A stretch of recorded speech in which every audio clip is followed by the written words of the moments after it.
Welcome to the Real News Network. Welcome to Reality Asserts Itself.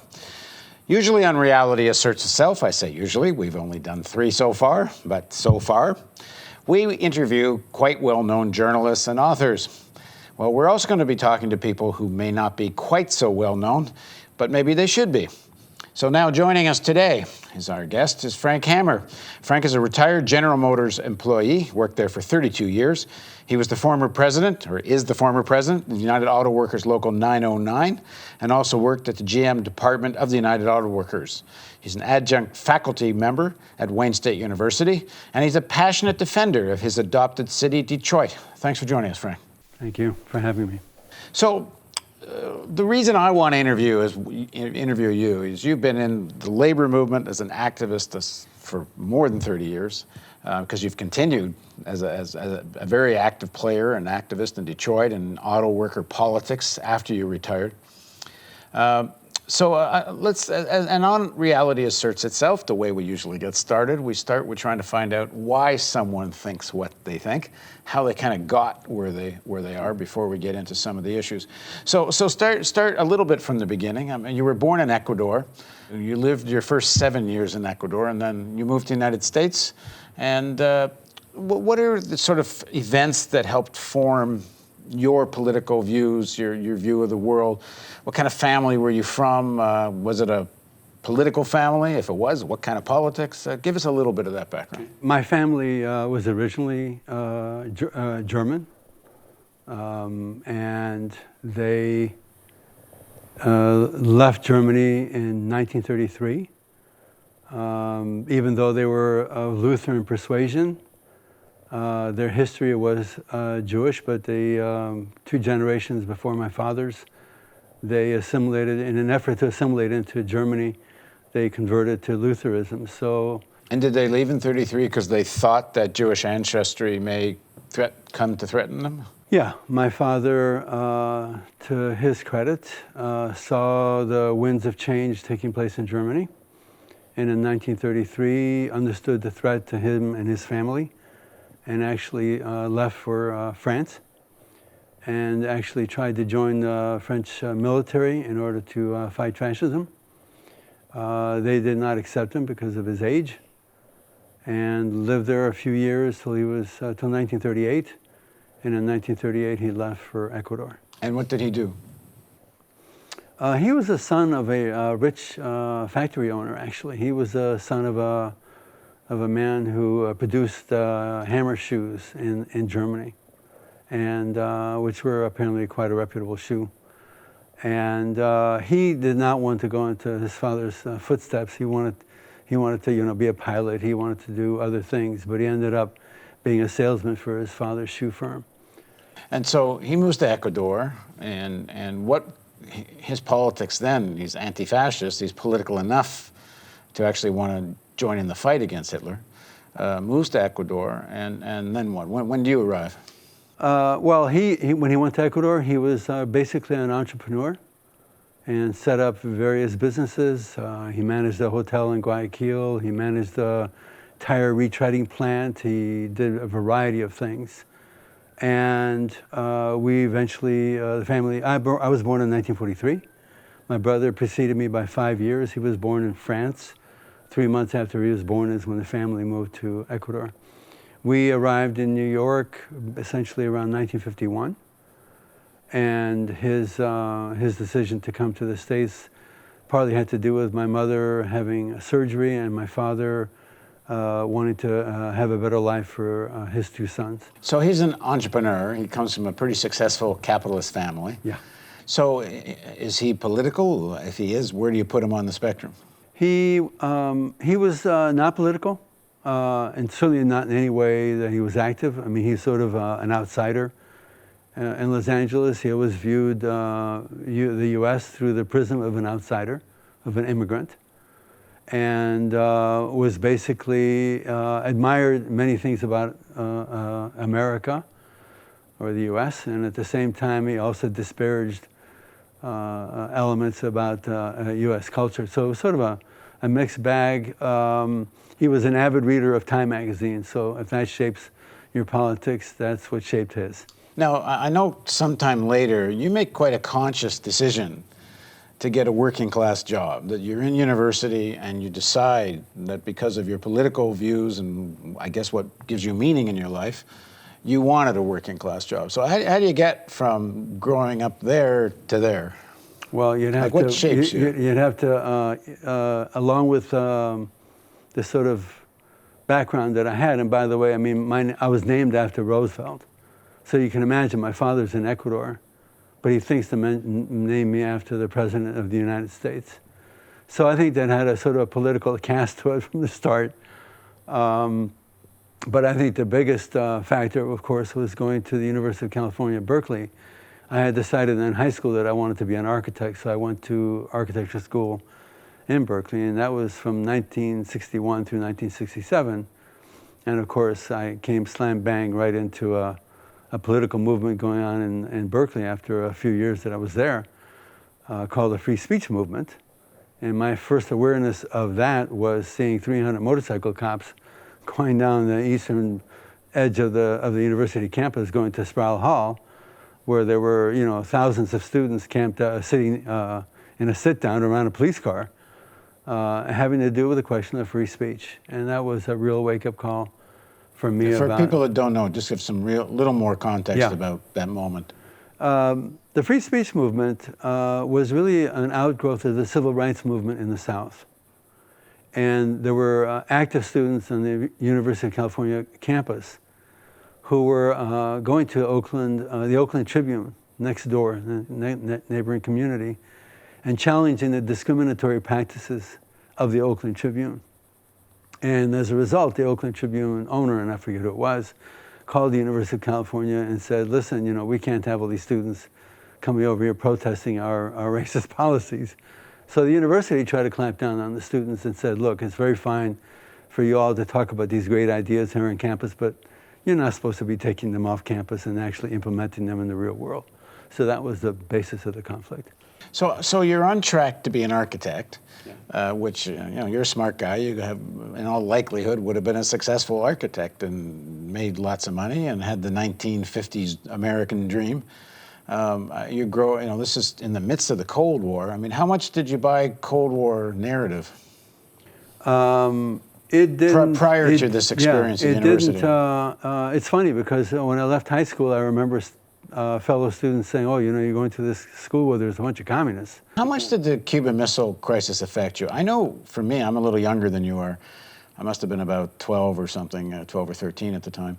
And it made me decide that I was not likely to live past 20 years old. I was quite convinced there would be a nuclear war, and you know, it led to me actually wanting to quit school because I figured I'm not going to spend the only years of my life before the world blows up in a classroom. I mean, how much effect did it have on you? I don't remember it having that kind of an impact on me. It did show me something of the hypocrisy about U.S. foreign policy. That's what I saw in it, for the reason that I just cited. And during the free speech movement, I think one of the things that really opened my eyes more was how Time magazine elected to report the events that were going on my campus. So I had some intimate familiarity with what was going on the campus. And then when I read it on Time magazine, I said, wow, this is a total distortion, because they put it in the framework of this is the work of communists that was going on the campus. And while I understood there were, in fact, members of the Communist Party on campus, this was a popular movement among students. It was much broader than the communists that were active in this movement. So I could see that the Time magazine had a narrative that it was promoting, and it made the facts fit that narrative. That was very important for me. And even that impression of, you know, communists, I mean, you know, in those days it's all portrayed essentially as Russian secret agents with some nefarious conspiracy afoot. Correct. And Correct. I mean, more or less they're American left-wingers who adopted communist ideas, and rightly or wrongly, they were fighting for them. But the specter of communism in those days was the devil's coming for you. Yeah, what I saw in them was an effort to fight discrimination. And, you know, what I understood is that they were a champion of rights of minorities at that time. So you get drawn into this free speech movement. You get I guess, more politicized. Yeah. And at some point, you have to make a fairly momentous decision in your life, which is you're not going to have a career. It's not going to be about being a successful architect, and you're actually going to, go get a working class job. It took a while. So It took a while. So what's the process, and can you actually remember when you made the decision? Well, there was a series of decisions, but you'd have to mention the Vietnam War as the context of all the changes that I went through. Because I was, of course, of draft age and had the benefit of a student deferment. So, and in fact, early on, I had, there was a test that we all had to take. And if you passed the test by a certain number of points, you maintained your student deferment. And if you didn't, you were subject to being drafted. So there was a lot of protest about that. And it led to a protest about the draft in general, because here we were students benefiting from class privilege, while working class youth were being sent to the war. My first anti-war demonstration was in 1965 in San Francisco. It was very impressive to me, and I deepened my activity in regards to the war. And what I really came to, the changes that came about were understanding that if this is a society that can perpetrate this kind of genocidal war on third world countries such as Vietnam, it really made me want to question a lot of things about the U.S. and about foreign policy and about the U.S. government. So by 1967, I left, graduated from Berkeley and went to the University of Michigan. I was part of a program that required going into another disciplinary track. I went into sociology at the University of Michigan in Ann Arbor. Ann Arbor was hardly playing second fiddle to the University of California in terms of activity. So in 1967, I already went to the demonstration at the Pentagon against the draft and wrestled with the question of my 2S status for practically about a year. And first thought I was going to do a conscientious objector route, did a lot of study of Martin Luther King's writings and also Mahatma Gandhi's writings on nonviolent resistance, and in 1968 was one of those momentous decisions when I decided to return my draft card to my draft board and made myself subject to 2 years in prison. So that was one of the decisions. Even though you were exempt? Even though I was exempt. So it was actually because I was exempt that I thought that this was taking advantage of class privilege, and I really, even at that point, found that really unacceptable. And I also wanted to find some kind of effective way to get in the way of the war machine. And I thought that... So why do you think you and others take a stand like that? Because a lot of people didn't. A lot of people went on to be architects. Because I found the war and its genocidal aspect so abhorrent that I thought that we had to do everything that we could, certainly at my age and my generation, to resist that war in every way that we could. And whether we did it against the war research on campus, whether we did it against ROTC on campus, there were many, many different ways. But I thought that to look at myself in the mirror, I had to take a principled stand. I know there were a lot of guys my age that went to Canada. That wasn't the choice that I wanted to take, because I thought that I didn't want to in any way have anybody understand that I was evading the draft. I was actually wanting to resist the draft, and I thought that was the most effective way to do it. And were there any consequences after you handed in the draft card? I actually was called to active duty at Fort Wayne in Detroit. And the same week that happened, there was a class action suit that was successful, that was filed against the board, against the draft board, who had been punitively reclassifying men such as myself as 1A in retaliation for returning my 2S deferment. And the class action actually threw that action out, and therefore I was given a second notice that I did not have to report to Fort Wayne. Otherwise I would have been in jail, and there are many young men who went into, who served time for their action. So jump ahead to the decision that kind of finally sets your course, where you decide you're going to be a worker. You're not going to follow this career. Well, I think that after that decision, inevitably you look at the world a little bit differently.